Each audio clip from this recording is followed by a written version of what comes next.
You missed, James. Yes, I couldn't shoot a bottle of Vostok vodka. The only way to get rid of Vostok vodka is to drink it. You know, I think for a drinks commercial, we should show more of the bottles and less of the shooting, don't you? Okay, Jack, point taken. Well, Brian, what do you think of your performance? Well, where the hell is he? I thought he came in when it started. No, that was me. Well, hold that reel. We'll show it again as soon as the star arrives. Make a note. I don't want all those bottles full to the top. They never are. Probably gone to sleep in the sauna. Well, do you want to see yourself or not? God.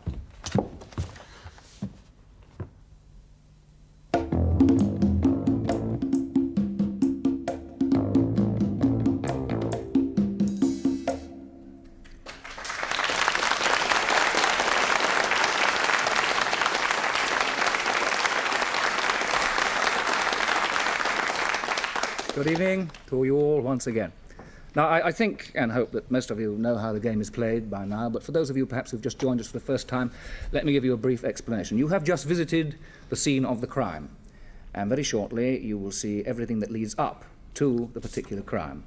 We have, as usual, a panel to help us. We also have a delightful-looking studio audience. Good evening to you and welcome. The panel and the studio audience all have these cards.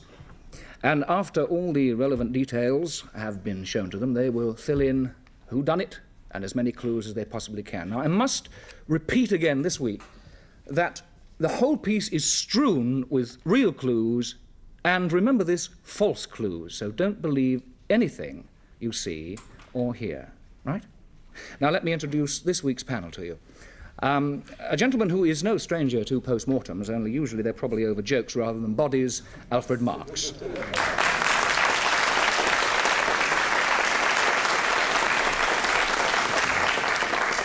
Our next guest, an actress of great talent and an authoress of repute, Dulcie Gray.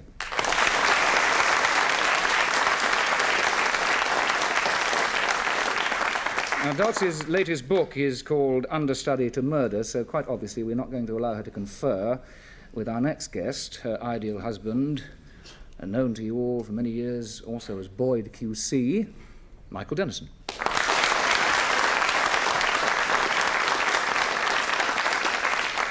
And finally, an actor who has played so many parts superbly, also, I may say, no stranger to post-mortem, the expert himself, Marius Goring.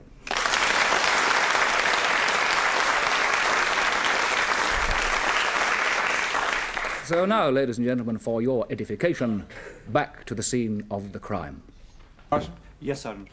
I'm sorry about all these questions, Mr. Maxwell, but your brother's been murdered, and with your gun. So let's get the facts straight. Yes, well, you see, I collect guns. I belong to a shooting club. So I used one from my collection for this commercial, the one my brother was in. With live bullets, sir? No, the special effects department blew up a line of bottles with charges in them. We were advertising a new vodka. Oh, I see. What was the gun still doing here if you completed the commercial? Well, in case we needed to do it again. And the live bullet, where did that come from, sir? Well, I happen to have a box in here. You see, I built a new pistol range in the basement. It's one of my hobbies. So anyone might have known that you kept some ammunition here, then, sir? Yes, I suppose so. Your twin brother have anything to do with your advertising agency, sir? No, he was an actor. Not bad. But he'd been out of work for some time, so as a favor, I got him a job doing a commercial for us. And he'd come to see himself in it? Yes. Well, what was he doing in the sauna bath, then, sir? Well, let me explain. You see, I always arrive before anyone else, and I was in here dealing with my... About what time, sir? 9:15. And Brian arrived.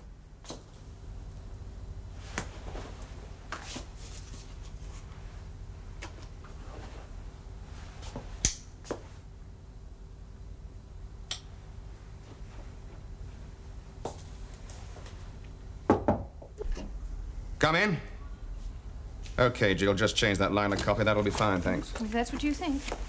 Oh, hello. Hello, Jill. Hello, Brian. You're early. Yes, Jill gave me a lift in her car. What, Jill Mather? Yes, why not? Now, look, when you came in here asking for a break, I didn't expect you to chat up my best copywriter. Just keep your hands off my stuff, okay? All reserved for my successful brother. All right, but I do work and I don't gamble. Now, that's the difference between us. I hear you built a new sauna bath. Now, that's class. Here, have one of mine. Oh, no, thanks. I only smoke the plain ones. Now, look, don't come in here being chippy. I'm trying to help you. If this commercial turns out okay, it could do you a lot of good. I'm very grateful. Hey, why don't you try my new sauna? You've got half an hour before we show the film. Okay, fine. I usually take 30 minutes myself this morning, but it's, I got a couple of things to do, so help yourself.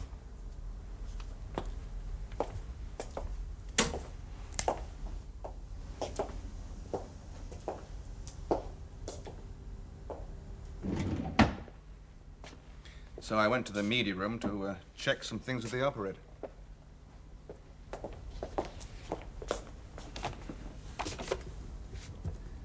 Anybody there? Yes, Mr. Maxwell? Tom, I want to see the Vostok commercial, please. Soon as I can, Mr. Maxwell. So I watched the commercial 2 or 3 times, then Lois, my secretary, walked in.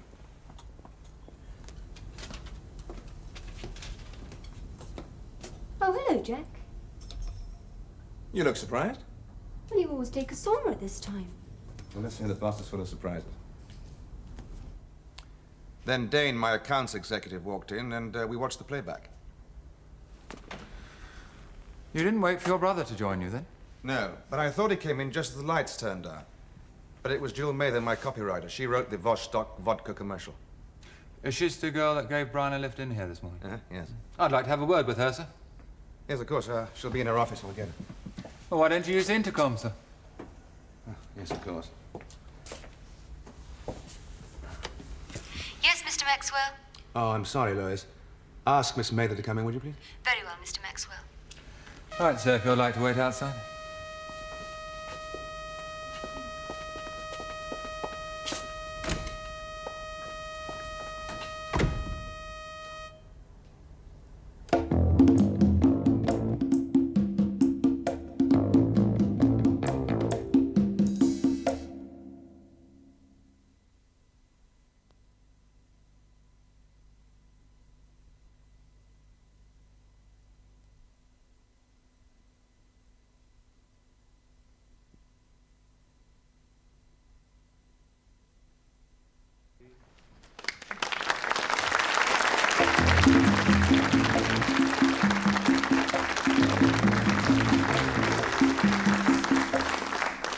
Welcome back.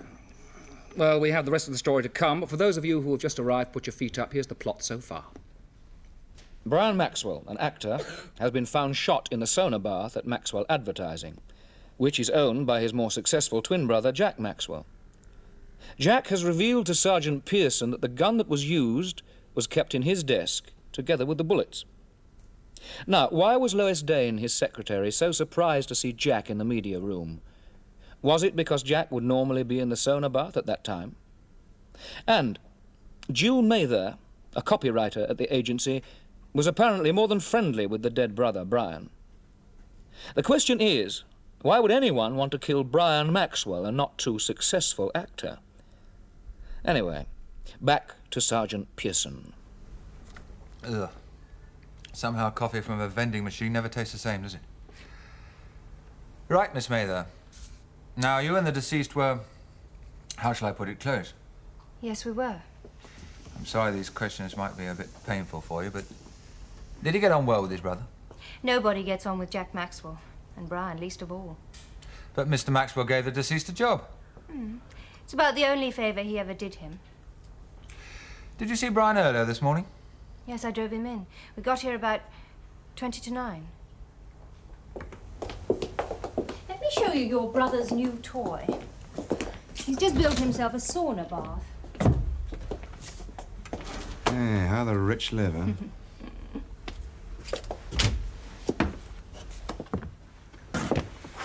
It's hot in here, isn't it? It's over 90 degrees, and Jack spends half an hour in there every morning. 9:15 to 9:15. And he mustn't be disturbed. See, you really don't like him, do you? I don't like the way he uses people. And he could easily give you some help with his influence. All you need is a break. I do love you.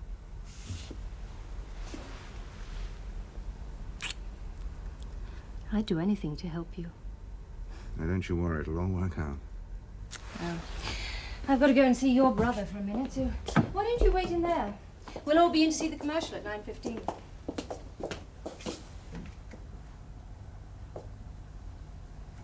And the last time I saw Brian alive was briefly in his brother's office. Yes, that's been confirmed by Jack Maxwell. Yes, sir. Where'd you go then? To Mr. Dane's office. He's an account executive. To talk about the commercial? Well, I was going to, but he was in an awful state. About Lois. Mr. Maxwell's secretary? Correct. But she's also Geoffrey Dane's wife. Look, I'm sorry to go on like this, but I've just about had enough. Drinking isn't going to help. That creep has been having an affair with Lois all this time, and I didn't suspect anything. Well, it's always the way, isn't it? How'd you find out? She told me last night. I've got a few things to say to Mr. Jack Maxwell. Well, I'd think about it before you do anything. These things do happen. I have thought about it. All night.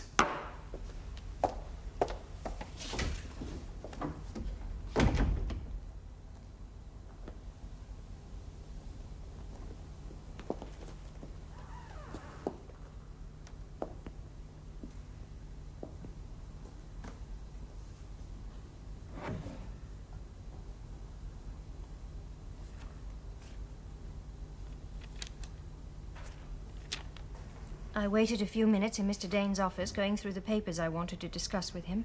Then I remembered that Mr. Maxwell would be having his sauna.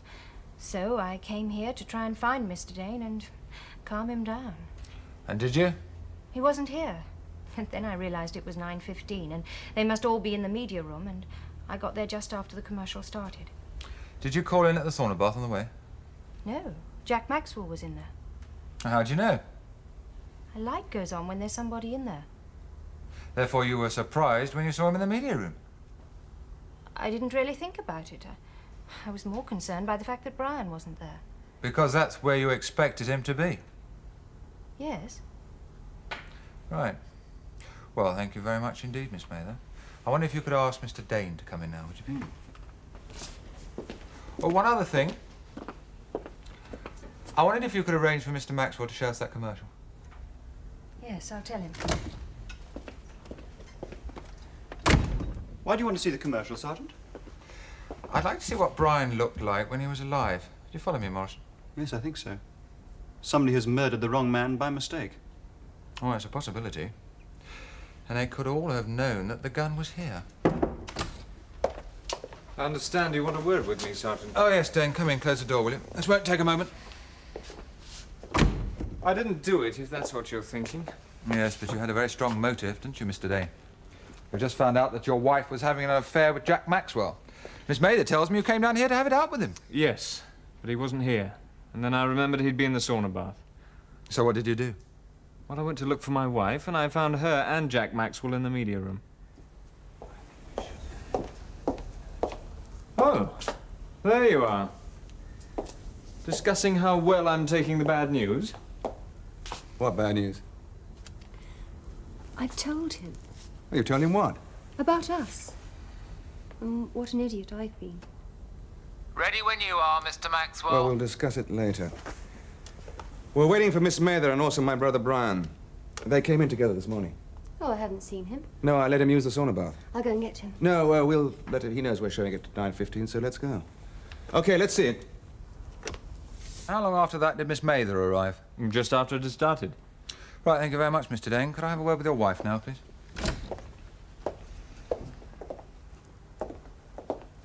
Don't worry, darling. It'll be all right. Everything will be all right. Mrs. Dane?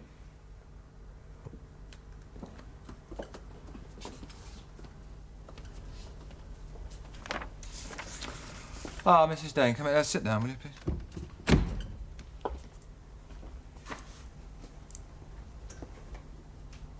Try not to be too nervous. It's just a couple of questions I want to ask you. First, why did you tell your husband last night about your association with Jack Maxwell?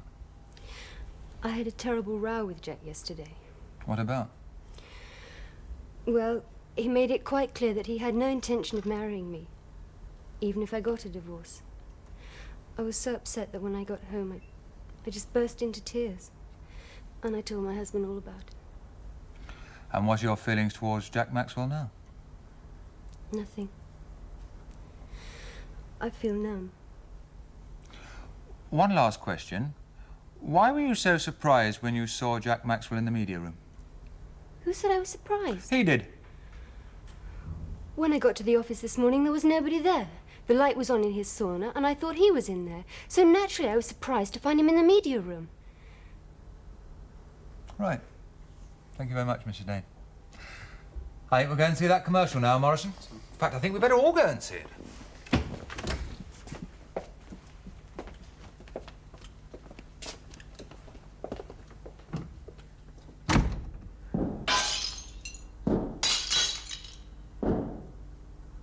You missed James. Yes, I Hold couldn't it. shoot a bottle.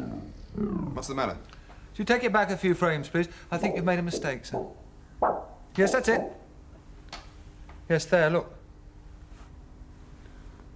No, safety catch is on. You're right.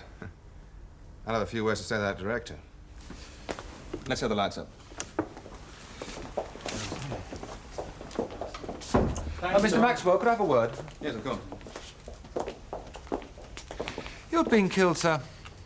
Who would have inherited all this? Well, Dane's my senior director. He'd have got most of it. Cigarette? Thank you, sir. Oh, don't you smoke filter, sir? No. No, you should change, sir.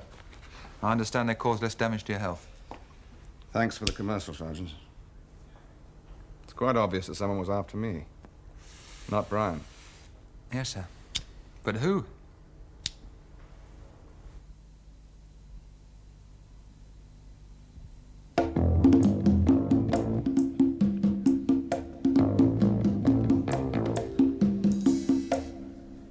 Well, that's it. And remember, at least one person is lying. Perhaps more than one person. At this moment, we meet our suspects. And they are...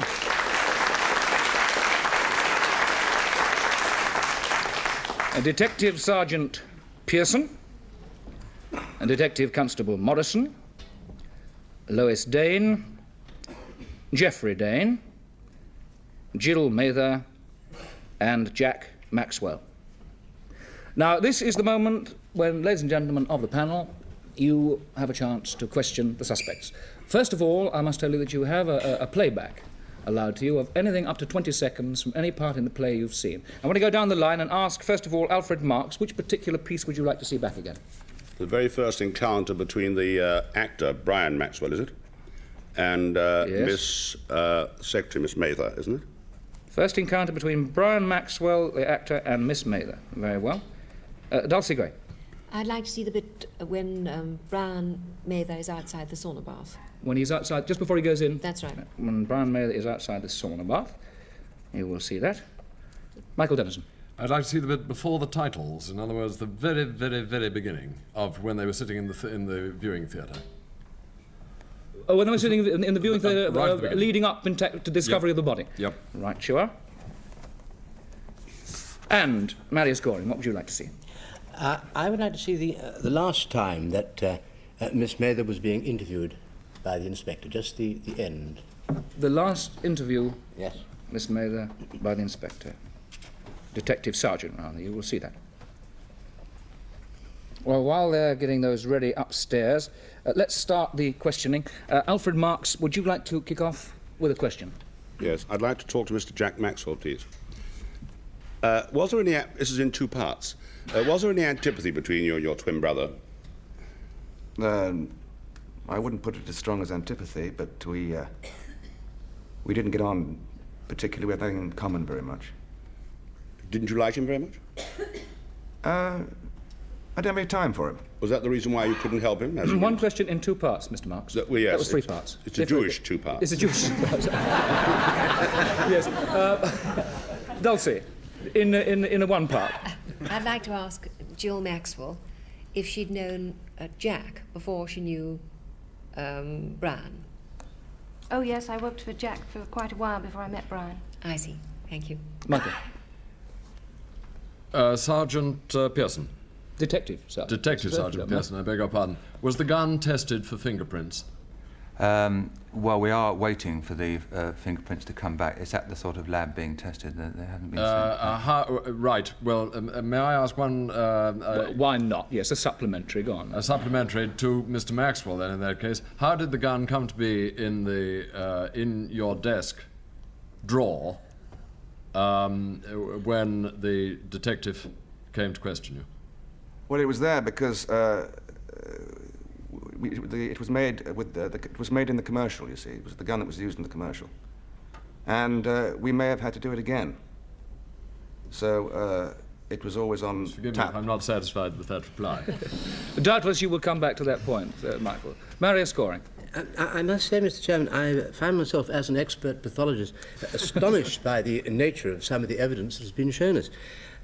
One asks oneself, I mean, how and by whom was the camera planted that photographed these astonishing events? Yes. Are you asking me, You're not by any Marius? chance attempting to mislead us, are you? No, I'm not at all. No, it just happened to be there, you know. Yes. I see. Yes. Right. Well, then, might I just ask further to the question that was asked by my learned friend on my right. Why are you assuming that this was a case of murder and not possibly one of suicide? I'm not assuming anything of the sort. I'm sorry, the inspector. Sergeant. Sergeant. Can you remember the question? Well, yes. We've had ballistic reports that we are coming through all the time, and they would show that the gun was fired further than an arm's length away. Ladies and gentlemen, just a minute. Questions a bit later. We have, in fact, the first playback. It is, Michael Dennison, your playback. It's the very opening of the play in the media room leading up to the discovery of the body. Here it is on your screens now.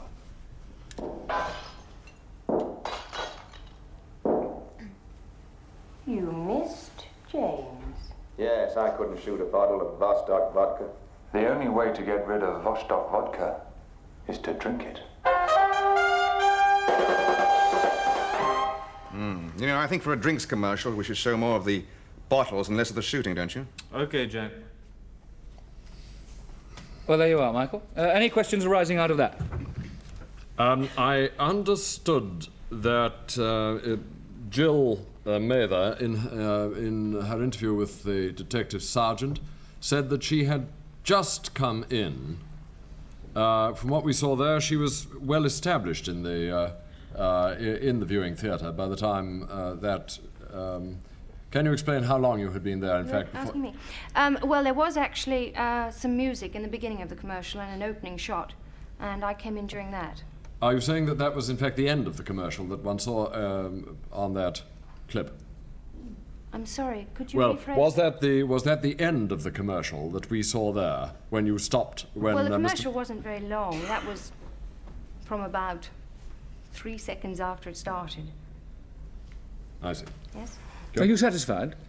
You don't seem terribly satisfied. I'm not terribly satisfied because she looked as if she'd somewhat taken root there and had not just come in. We have, in fact, the next playback for you. Alfred Marks, it's yours. It's where Jack is behind the desk talking to Jill Mather. Brian walks in, and it's the bottom smacking episode. Come in. Okay, Jill, just change that line of copy. That'll be fine, thanks. If that's what you think. Oh, hello. Hello, Jill. Hello, Brian. You're early. Yes, Jill gave me a lift in her car. What, Jill Mather? Yes, why not? Now, look, when you came in here asking for a break, I didn't expect you to chat up my best copywriter. Just keep your hands off my stuff, okay? All reserved for my successful brother. All right, but I do work and I don't gamble. Now, that's the difference between us. I hear you've built a new sauna bath. Now, that's class. Here, have one of mine. Oh, no, thanks. I only smoke the plain ones. Alfred, any questions arising out of that? Well, the only reason I wanted to see that was I liked the bit about slapping the bottom. That's Yes, the I only thought reason perhaps that was the reason. Didn't tell me anything. Well, rising out of that, I'd like Jill Mather's phone number. You can't have it. Oh, all right. Afraid not. Right. Any pertinent questions of piff and moment? Not really, because I saw what I wanted to see. You did? Thank you. Who was it who was questioning the detective sergeant about the gun? We both were. You both were. In fact, of course, the gun, if you remember, the gun was not in the desk during the detective's questioning. It was, in fact, still in the sauna bath by the body. I don't agree. It was shown in the drawer. Michael Dennison, I am quite certain that gun was not in the desk when the detective sergeant was questioning Maxwell. I'm quite certain. Listen, can I have a playback? I'm not looking up to heaven. I'm actually, you know, looking up to the technical lot up there. I want a playback of that particular area where you saw a shot of the desk. Is that right? Do you mind that? Mind it, I require it. Right, you require it. Thank you very much. Well, while they're in a panic up there looking for that, let's get on with the questioning, and I hope it'll come in a minute. Do you have a question, Dulcie? You're looking at me very question. I haven't attacked your husband, I hope, have I? No, not at all. I slightly bothered because I may have confused everybody by calling Jill Mather Jill Maxwell. Well, you've now put it right, and so it is Jill Mather. Yes. Do you have a question? Do you mean about what's been happening? No, of anything. I mean, you know, continue the questioning. Alfred Marks looks as though he's a Kimbo. Yeah, well, I'm a Kimbo, yeah. Yes, I used An to be Eskimo. I used to be CV. Miss Mather, may I ask you, how long were you emotionally involved with Brian Maxwell? We met round about the time that the commercial was being cast, which was about 3 months ago. Thank you. Excuse me, but I think this is my playback. The close-up, I hope, of the desk without gun. Right, it's coming up on your screens now. Eh? Well, I've got. Here's the gun by the body. Right now, here we go. I think he's going to open the desk drawer any second now. Yes, there you are. Right, no gun. Right? What's that? That's a pack of cigarettes. Black pack of cigarettes. There's no gun in the drawer. It looks like a gun. It's designed. It's a pack of cigarettes that's designed like a gun. I've seen it. It's a cigarette lighter that's designed like a gun, not a pack of cigarettes, Alfred Marks. No, believe me, that was in fact a box of bullets and a pack of cigarettes. I saw the box of bullets, yes. but I also saw something which I certainly thought was a gun. It was not in fact a gun, Michael. It was in fact, believe me, it was, cross me heart and hope to die, a pack of cigarettes! Would you like to continue with the questioning on another line? Yes. Sergeant Pearson was the... Detective Sergeant. Detective Sergeant Pearson. In my career, long since departed as a barrister, I used to call them Sergeant after I'd call them the correct title first. Anyway, Detective Sergeant Pearson, has the time of death in these tests which are going forward rather swiftly, it seems to me, the tests are going forward, as you've only just come onto the case, but has the time of death been established? No, it would appear to be between 9:15 and 9:15, and we're assuming it's between that period of time until we get further tests and. You can't find it down any more than that, because it's perfectly obvious that it's between those times, as we've seen him go in live after 9:15, and we've seen him dead at 9:15 or 9:20. But you can't be more precise. Not at this moment, sir. You're leaning forward, Dulcie. Yes, I was, but I got so fascinated by that I've forgotten entirely what I was going to well, never mind. Marius, do you have a question? No.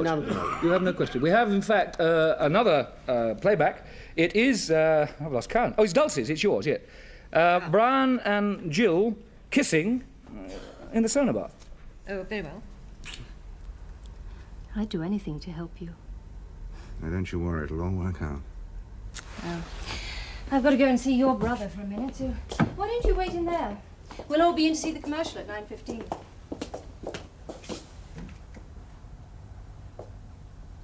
Well, Alfred just wanted to see the smack bottom because he wanted to see the smack bottom. Yes. Can I see presume that again? No, you can't see it again, Alfred Marks. I presume you wanted to see the kissing for a particular reason. I wanted to see what he was which door he actually went to. Ah, I see. Do you have any questions arising out of that? No, I don't think I have at the moment. I've got one kind of looming up. Right. OK, well, we'll sort of let it fester for a little while, shall we? Right. Anybody any more questions? Well, I would like to ask Mr. Maxwell, whose office it is, which door that was, because I too am interested in the door that your brother went to when he came out of the sauna.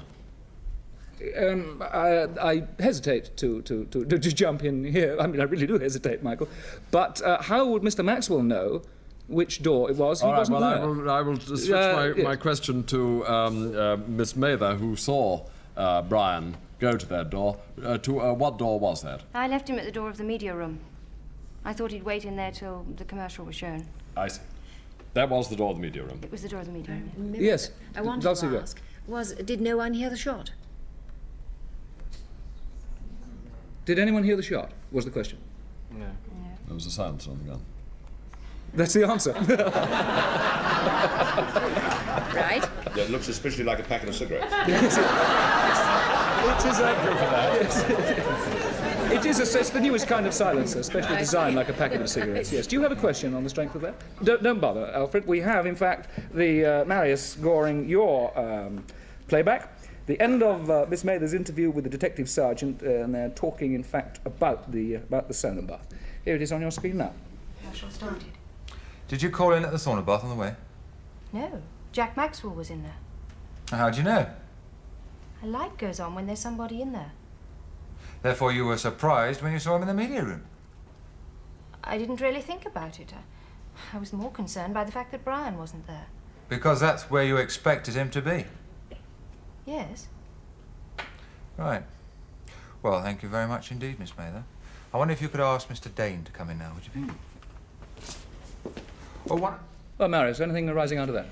Yes, I would like to ask Mr. Mather, since everybody knew that this commercial was going to be shown at this particular time, why should you assume that anybody present would be in the sauna bath?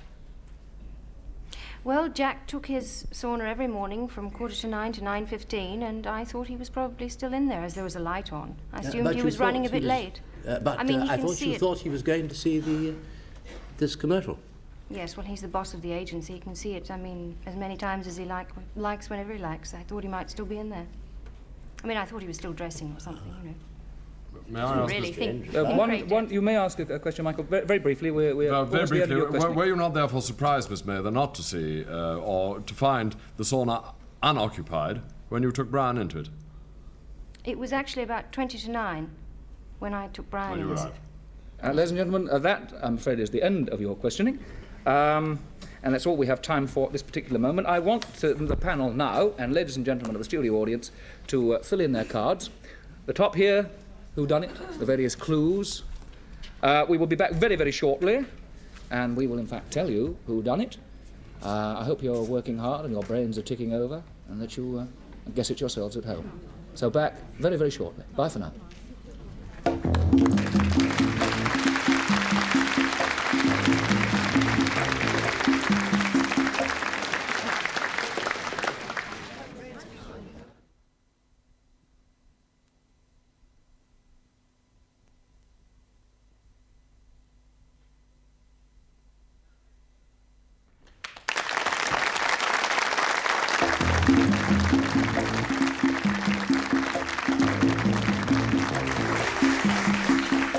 Well, we've collected all the cards from the panel.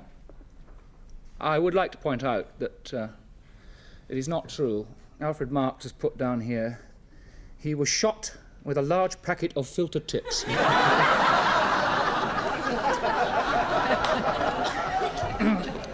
Alfred Marks, who done it, and give me one other clue.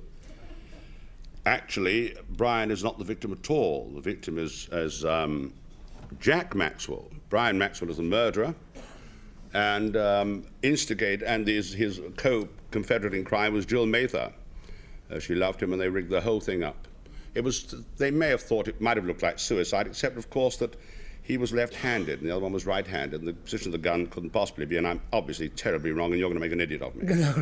No, I'll let you do that. I've done it. Oh, I thought that was rather funny. I'll be a comedian yet. Dulcie Gray, who done it, and one clue. I think that the secretary, whatever her name is, Lois Dane, did it because she had access to the gun, and the guns were swapped, and the silencer one was on the used for the thing, and the other one was by the body. They're in a very curious position beside the body. Yes, I agree with you. It was. Michael Dennison, who done it, and why? Well, I think it was Geoffrey Dane. Principally because I didn't get around to asking many questions. They were coming, and they were going to be very powerful questions, which would have undoubtedly shown his guilt. But I'm pretty sure that it was a collusion between the Danes. I think Geoffrey Dane actually did it, and I think in so doing they beat to the gun, if I may so put it, Jill Mather and her boyfriend, who were going to bump off Jack Maxwell. I see. And I think that was really the way it went. Right you are. Marius Goring, who done it? Well, I'm going to say that owing to the quite extraordinary collusion that seems to have gone on between the police and the chairman, I'm drawn to the quite inescapable conclusion, scientific conclusion, I may say, that it was done by Mr. Woodward. No, definitely not guilty. Not this week, anyway. Marius Goring, thank you very much indeed. But who do you really think done it? Well, really, I think it was Jill Mather. Jill Mather? Yes. Right, ladies and gentlemen, we have our winner from the studio. May I introduce you to her?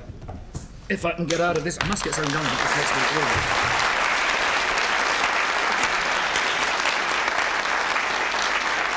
Many congratulations, Mrs. Impey. You have the winner, you have the criminal, and you also have 3 very, very good clues. We have, in fact, from here, any gift for you that you can take away. These two come together, the glasses and the decanter. They were all used in the play. So what would you like to take? The glasses and decanter. Glasses and decanter. Can you manage those? Well, you take the decanter. We'll give you that later on because it's a bit awkward to carry. All right. Right. Congratulations. Thank you very much. Thank you for playing. Bye-bye.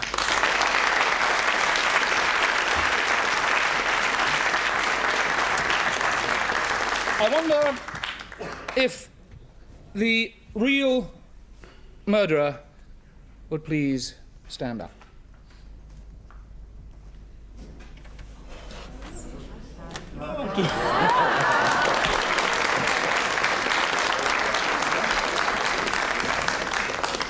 Well, ladies and gentlemen, we are, of course, going to give it to Alfred Marks because although it wasn't in cahoots with Jill Mather, you did get the point that it was Brian Maxwell who, in fact, that is not Jack at all, it's Brian Maxwell, as you said. Further clues, quite simple. The scar on the back of his hand, which you probably didn't see, indicates that he is Brian. Brian is an actor able to impersonate his brother, and of course he killed his brother so that he could come into the firm and the money. Next week we have for you, if I can find it down here, yes, here we are.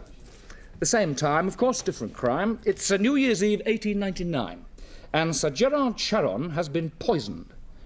He's only got 30 minutes to find his murderer. So, we hope you'll join us next week and investigate that crime. It's good night to our panel.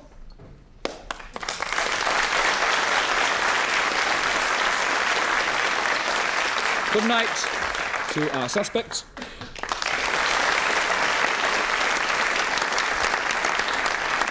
And from me, it's good night to you. God bless you all. Have a very, very happy week. Bye-bye.